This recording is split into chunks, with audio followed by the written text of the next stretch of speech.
Graça e paz da parte do nosso Senhor e Salvador Jesus Cristo. Amém, queridos? Abramos as nossas Bíblias no Evangelho de Marcos, no capítulo de número 9. E sobre esse texto nós faremos a reflexão dessa manhã, ouvindo aquilo que da parte do Senhor Ele quer falar aos nossos corações. Marcos, capítulo de número 9.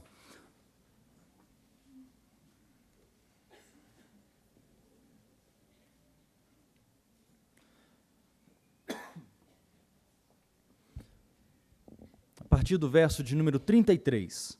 Marcos, capítulo 9, a partir do verso 33. Tendo eles partido para Cafarnaum, estando ele em casa, interrogou os discípulos: de que é que discorríeis pelo caminho? Mas eles guardaram silêncio, porque pelo caminho haviam discutido entre si sobre quem era o maior. Façamos mais uma oração, queridos. Pai, nós estamos diante da Tua palavra e clamamos a Ti. Abre a nossa mente e o nosso coração, para que o Senhor mesmo fale conosco e a Tua palavra encontre em nós morada. Senhor, não seja apenas sentimento, não seja apenas razão, mas numa conjugação das duas coisas, sejamos impactados pelo Teu Espírito Santo, de tal forma que possamos compreender e, empolgados pela verdade da Tua palavra, saiamos a viver aquilo que o Senhor tem para as nossas vidas como Teu povo. Seja assim sobre nós a Tua bênção, ó Pai, na reflexão, na meditação da Tua palavra nessa manhã, em nome de Cristo Jesus, o nosso Salvador. Amém. Amém. Queridos, nós estamos diante do texto da nossa leitura bíblica anual, e esse é o texto de hoje, Marcos capítulo 9, todo o capítulo 9. Então, quero trazer a reflexão dos irmãos dos versos 33 ao 37, daqui a pouco nós leremos os versos que vêm a seguir do 34, 35, 36 e leremos também o 37. Mas antes, eu queria trazer numa introdução, uma reflexão aos irmãos. Nós temos trabalhado desde o ano passado com a liderança de juventude, diretorias de adolescentes e jovens, um momento que eu tenho chamado de aprisco.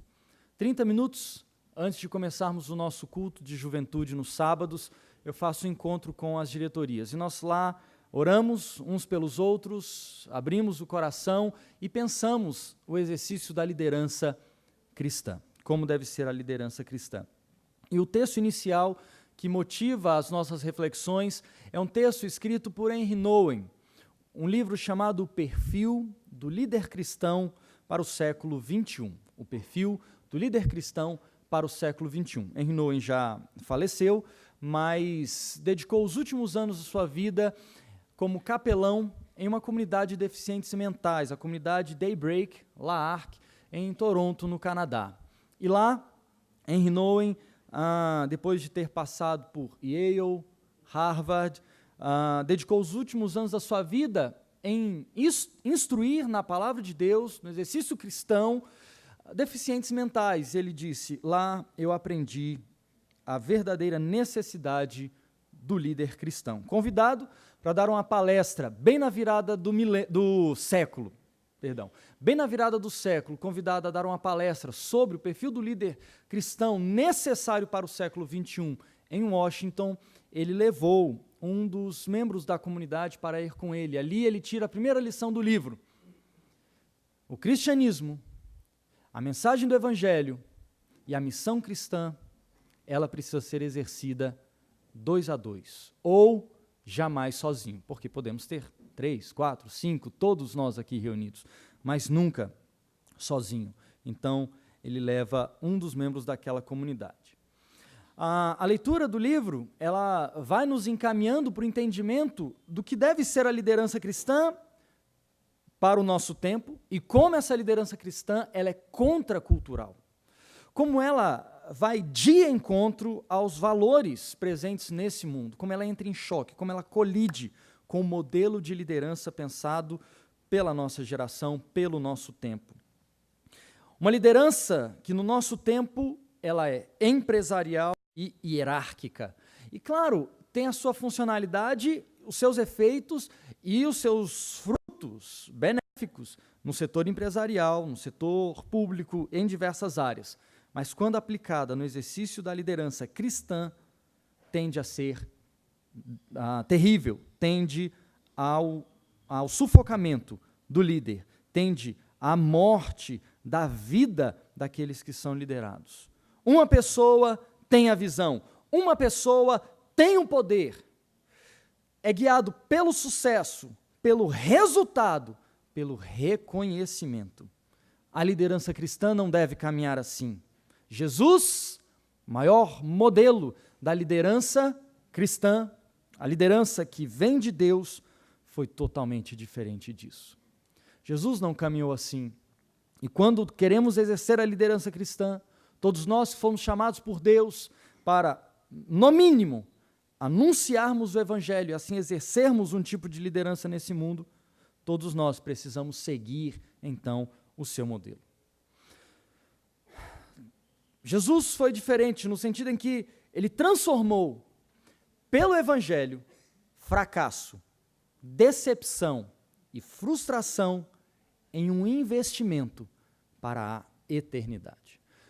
Queridos, vamos olhar de forma muito crua todo o processo do Evangelho vivido por Jesus.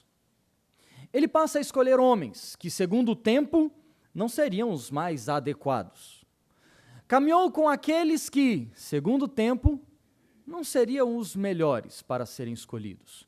Não eram os conhecedores da lei, não eram os melhores seguidores da lei, alguns deles, de fato, não seguiam as leis, ou os costumes, ou os padrões, ou aquilo que se esperava. Jesus chega ao final do seu ministério com um daqueles que caminhou junto do núcleo mais próximo dele, como o seu traidor. Os homens o abandonam, deixam Jesus pregado numa cruz. Ele morre em praça pública e quando vai ressuscitar, não o faz no mesmo monte, não o faz na mesma cena pública, no mesmo lugar, mas faz aos seus, àqueles que estavam frustrados, àqueles que estavam decepcionados, aqueles que estavam saindo, deixando a cidade de Jerusalém, indo pelo caminho. Jesus então chega a esses homens, descrentes, com falta de fé, incrédulos, a esses homens que não entendem, não compreendem aquilo que Jesus falou, prometeu e agora estava cumprindo sobre a sua morte e ressurreição. A esses homens ele diz: ide anunciar, vá à praça pública e lá anuncie, vá até as pessoas e anuncie aquilo que aconteceu. Para os maiores, segundo o tempo de Jesus, parece que ele perdeu no final, parece que deu errado a sua missão, parece que não chegou ao cabo aquilo que era desejado, ele não alcançou o sucesso, a glória, o reconhecimento, ele acabou morto, o projeto falhou. Mas a nós que cremos, sabemos, ele triunfou. Ao morrer na cruz, ele me resgatou. E ao ressurgir de entre os mortos, ele garante a minha ressurreição e a vida que eu tenho nele. E no final das contas, gente, deu tudo certo. Ele cumpriu o propósito divino, funcionou. Não interessa se o mundo não compreendeu, não interessa se o mundo achou que triunfou, não interessa se as pessoas ao redor ficaram frustradas, decepcionadas ou se abandonaram. Uma coisa só importa: ele ganhou, e ganhou não porque foi visto, ganhou não porque teve o reconhecimento, mas ganhou porque cumpriu o propósito do Pai. Os discípulos então agora, no texto que nós lemos, discutem entre si: quem é o maior? Quem tem primazia? Quem está no lugar de destaque? Quem será o segundo homem na hierarquia de comando? Quem, no padrão organizacional do reino que há de ser implantado, será o maior? Quem? Jesus reconhece o coração deles. E quando aponta e pergunta, o que discorrieis pelo caminho? Então o silêncio denuncia aqueles que foram pegos em algo que não deveriam estar fazendo. Gente, vocês falam alto demais. Ele ouviu. Não, você sabe o que aconteceu? Sempre tem um dedo duro. Alguém já foi lá. Alguém já foi anunciar para ele. Alguém já foi como dedo duro, X9. Quem foi aqui? A discussão poderia ter virado outro, ao invés de discutir quem é o maior, agora vamos discutir quem é o dedo duro. Quem é que sai falando as coisas que a gente fala? É só para a gente, não é para falar para o mestre. Deu ruim. Ei, deu ruim. Ele sabe. O silêncio mostra que eles param e pensam. Talvez não devêssemos estar falando sobre essas coisas. O mestre sabe aquilo que nós estávamos discutindo. Vocês talvez tenham falado alto demais. Eis a grande oportunidade, no reconhecimento de que algo está errado, para um ensinamento do reino de Deus, para uma bela lição do reino de Deus que Jesus pode dar aos seus discípulos. E nesse momento, ele não tira o chicote e diz, está, vocês estão falando demais, calem vossas bocas. Não. Como um modelo do mestre, o modelo do ensino dialogado, que olha nos olhos e então confronta o erro para que haja o ensino da verdade, Jesus fala com eles no verso de número 35. Olha aí na sua Bíblia, olha o que o texto nos diz. E ele, Jesus, assentando-se, chamou os 12 e lhes disse, vamos ler todos juntos? Leamos juntos? Se alguém quer ser o primeiro, será o último e servo de todos. O serviço é ensinado como a maior marca da vida cristã. E é claro, embora tenha introduzido falando sobre a liderança, é aquilo que se vive como cristão, o serviço, e não apenas aqueles que foram escolhidos por Deus para ocupar determinados cargos de liderança. E como eu disse na introdução, no mínimo, todos nós devemos exercer algum nível de liderança ao anunciar o Evangelho e se responsabilizar pelo discipulado daqueles que encontram ou têm um encontro com Cristo. Servir é, portanto, a marca da vida cristã. Servimos, em primeiro lugar, a Deus, acima dos nossos próprios interesses. Se servir é a marca, é o tom da vida daquele que um dia se encontrou com Jesus, então nós somos aqueles que, acima dos seus próprios interesses, hão de dizer, eu nego a mim mesmo, eu tomo a minha cruz e eu te sigo.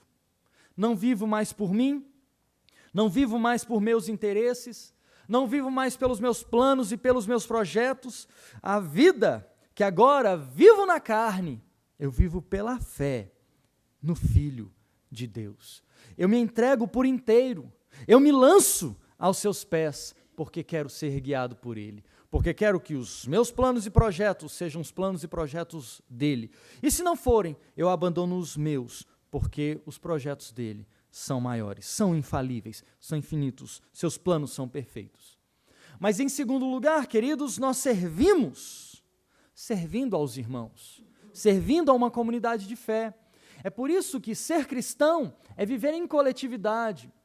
Por isso, há algum erro gravíssimo naqueles que dizem, sou de Cristo, por isso posso professar a minha fé em casa, sem ter comunhão.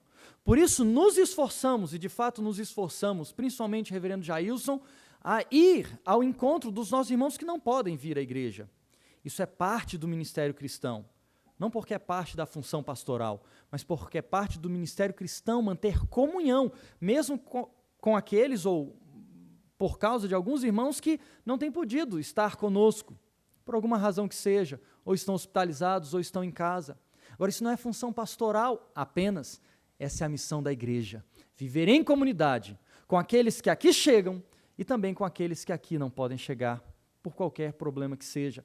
É a nossa missão como irmãos, vivermos em comunidade e cumprirmos assim aquilo que o Espírito Santo, através do apóstolo Paulo, falou aos Filipenses, no capítulo 2, no verso 4. Não tenha cada um invista o que é propriamente seu, senão também cada qual o que é dos outros. Me preocupa então com o outro. Digo, eu preciso de você, assim como você precisa de mim. Servimos uns aos outros, porque fomos servidos pelo Filho de Deus, porque Deus tem se inclinado a nós, ouvido a nossa oração e tem acudido o seu povo em meio às dificuldades. Nós, como instrumento nas mãos de Deus, podemos e devemos servir uns aos outros. Mas por fim, queridos, servimos também ao mundo. Não for assim, ao falar sobre a ética do reino, ao falar sobre a ética do reino de Deus que se instalara em Cristo Jesus, dando início a uma nova etapa nessa nova aliança, no Sermão do Monte, no capítulo 5, nos versos 13 e 14, Jesus não teria dito: vós sois o sal da terra. Depois no 14 ele complementa: vós sois a luz do mundo. E as palavras são muito importantes aqui, queridos. Vós sois o sal da terra, não na terra, porque quando diz da terra, parece que a gente foi posto ali. Parece que quando se ele dissesse, né, vós sois o sal na terra e a luz no mundo, parece que o comprometimento é menor. Como se houvessem outras luzes e outros sais nessa terra. O que Jesus está dizendo aos seus discípulos são vocês, e não outros, que têm uma missão de servir a este mundo, servindo a mim. São vocês que darão o sal, o gosto, o sabor, ou a preservação daquilo que é necessário preservar nessa terra. São vocês que vão iluminar, trazer luz, entendimento, clareza a essa terra que anda em trevas. Vocês são o sal da terra, vocês são a luz do mundo. Se não for vocês, não será outro. Portanto, nós temos uma missão, e a missão é servir a Deus aqui, nessa terra, aqui, neste mundo, fazendo brilhar a luz do nosso Senhor, levando a bandeira da verdade, empunhando a espada de salvação, traduzindo aquilo que os homens não conseguem compreender como verdade de Deus, para que eles possam conhecer essa verdade e assim possam se render aos pés da cruz. Ou mesmo se não o fizerem, ainda assim cumpriremos a nossa missão, seremos o baluarte da verdade e viveremos pela verdade, dando gosto a esse mundo, ainda que ele queira andar em densas trevas, não queira preservar a verdade da salvação, ou não queira sequer conhecer. Ainda assim, nós não abriremos mão da verdade. Um dia seremos maioria, talvez em outras eras seremos minoria, pouco importa, sempre haverá aquele fiel, guardador da aliança, cumpridor dos votos com o Senhor, que há de fazer diferença nessa terra. Eis os verdadeiros atalaias. E assim somos nós, queridos, no mundo. Ainda que o mundo diga, a mim não interessa essa mensagem, nós anunciaremos a mensagem, porque a mesma palavra que produz a salvação, ela também sai das nossas bocas, ou dos nossos lábios, e anuncia que há condenação para aqueles que não querem crer. E a nossa missão, dada pelo próprio Deus, não é salvar ninguém. A nós cumpre levar a mensagem. A nós cumpre a grande missão de anunciar o evangelho de salvação, tanto aos que creem, quanto aos que se perdem. Jesus, então, para dar um exemplo, ele usa a imagem da criança. Pega uma criança, traz para o meio daqueles homens criados, adultos, experimentados na vida. Então nós temos os versos 36 e 37. Olha o que o texto nos diz. Trazendo uma criança, colocou-a no meio deles, e tomando-a nos braços, disse-lhes: qualquer que receber uma criança, tal como esta, em meu nome, a mim me recebe. E qualquer que a mim me receber, não recebe a mim, mas ao que me enviou. O exemplo é a criança pequena, frágil, dependente. Em nenhum momento da Bíblia, O Senhor compara o seu povo, aqueles que são seus discípulos, na necessidade de se tornarem como crianças para dizerem, sejam sempre infantis, sejam sempre imaturos. Não, precisamos alcançar a maturidade cristã. Precisamos caminhar com outros crentes, precisamos ser discipulados e discipular outros, precisamos ouvir a mensagem que se prega deste púlpito, precisamos caminhar como uma comunidade que quer crescer todos juntos, e assim nós cresceremos, e assim nós vamos chegando à maturidade cristã. Eventualmente, nós teremos as nossas dificuldades, picuinhas, probleminhas, isso faz parte do ser humano, mas continuaremos na luta, na caminhada da vida cristã. É assim que Deus escolheu para sermos o seu povo, caminharmos rumo à perfeita varonilidade, chegarmos à maturidade na fé. E isso caminha junto com o processo de santificação, vamos conhecendo a Deus, vamos conhecendo a sua palavra, vamos lutando contra a nossa natureza caída, contra o pecado que tenazmente nos assedia, vamos lutando contra essas coisas. Então, essa é a missão. Mas o aspecto de uma criança que nunca deve faltar em nós, e que não é a imaturidade, é certamente o fato de sempre sermos dependentes de Deus, continuarmos a ser, ou reconhecermos que continuamos sendo pessoas frágeis, que não conseguem caminhar com suas próprias pernas, que são pequenos ainda, que sempre têm algo a aprender, que sempre há uma novidade para conhecer do Senhor, sempre há algo novo da parte de Deus para nutrir as nossas vidas. E nesse aspecto, precisamos ser como uma criança. Agora, Jesus está falando que receber a criança em seu nome é o mesmo que recebê-lo. Ou seja, agir para com aqueles, veja, entenda o contexto, queridos, olha o que passou. Entenda o contexto. Jesus está falando para os seus discípulos mais próximos que o maior é aquele que serve.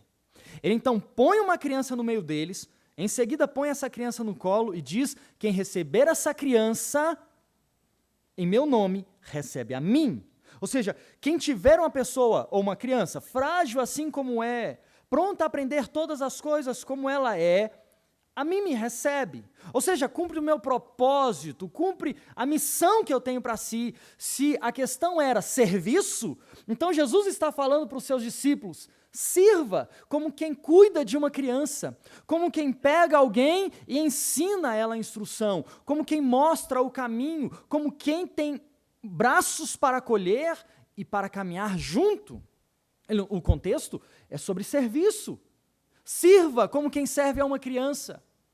Sirva como quem tem tudo a ensinar. Sirva como quem quer, de fato, colocar a bandeja na mão e sair a distribuir. A vida cristã deve ser assim.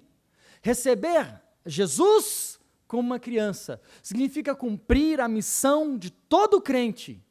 Servir em primeiro lugar a Deus, servir aos seus irmãos e servir ao mundo.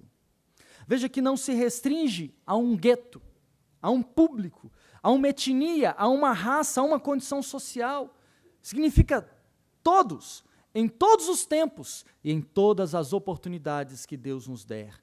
Porque quem recebe uma criança em seus braços, pronta a receber instrução, quem recebe uma criança e lhe serve, é o mesmo que receber a Jesus. E receber a Jesus, o texto conclui assim no verso 37, é receber aquele que o enviou. Portanto, quer ter mais de Deus em sua vida? Quer experimentar mais de Deus no seu dia a dia? Vou ser ousado aqui. Não adianta, queridos, fazer um voto de vir em todos os cultos, em todas as programações. Não adianta se enfurnar dentro de uma comunidade religiosa. Não adianta. Não adianta decorar todos os textos bíblicos. Não adianta. Isso é parte. Conhecer a Bíblia é parte. Viver em comunidade é parte. Participar da vida em igreja é parte. Aprenda a servir. Você quer mais de Deus na sua vida? Cumpra os votos que você faz diante de Deus. Você quer mais de Deus na sua vida? Sim, conheça essa Bíblia, para conhecer mais o Deus da Bíblia. Venha à igreja, não por um evento social, venha com desejo, anseio de ser nutrido nutrido pela palavra de Deus, orar uns pelos outros e abençoar a vida do seu irmão. Vem aqui, receba a instrução, ore para servir a essa comunidade de fé, a servir o mundo que precisa tanto dessa mensagem de salvação. Queridos, nos reunamos em nome do Senhor para servirmos uns aos outros, para servirmos ao mundo e, como propósito maior daquilo que fazemos, glorificarmos a Deus enquanto corpo de Cristo, aquele que nos redimiu e Ele nos fez o seu povo, nos comprando para Deus. Portanto, queridos, nenhuma dessas coisas são erradas, mas elas são colocadas em lugar errado quando nós não entendemos que, para termos mais de Deus, nós precisamos cumprir os seus propósitos, precisamos ler a sua palavra pelos propósitos divinos, precisamos nos reunir pelos propósitos que Deus tem para o seu povo, precisamos adorá-lo segundo Ele mesmo nos instrui sobre a adoração. Portanto, receber a Jesus é receber a Deus. Se você quer mais de Deus, então, querido, sirva, se entregue, entenda os propósitos eternos, os propósitos divinos e viva por esses propósitos. Que o Senhor nos capacite a vivermos para Ele assim, em todo o tempo. Deus nos abençoe, queridos. Façamos mais uma oração. Senhor Jesus, obrigado, a salvação que temos vem de Ti. Deus, obrigado, o Senhor nos conquistou através do Teu Filho Jesus na cruz do Calvário. A Sua ressurreição significa também a nossa nova vida e ressurreição, estaremos para sempre contigo. Agora, Pai, nos ajude a entendermos a missão cristã. Precisamos servir ao Senhor acima de todas as coisas. Precisamos servir uns aos outros. Precisamos, meu Deus, ser sal e luz da terra, do mundo. Precisamos fazer diferença aqui onde o Senhor nos tem mantido, onde o Senhor nos tem colocado. Ajuda-nos então, Senhor, a Te servirmos de todo o coração, com dedicação total de nossa vida, nossa alma dedicada ao Senhor, tudo que somos, tudo que temos, ao Teu serviço, por intermédio de Cristo Jesus. Amém. Amém.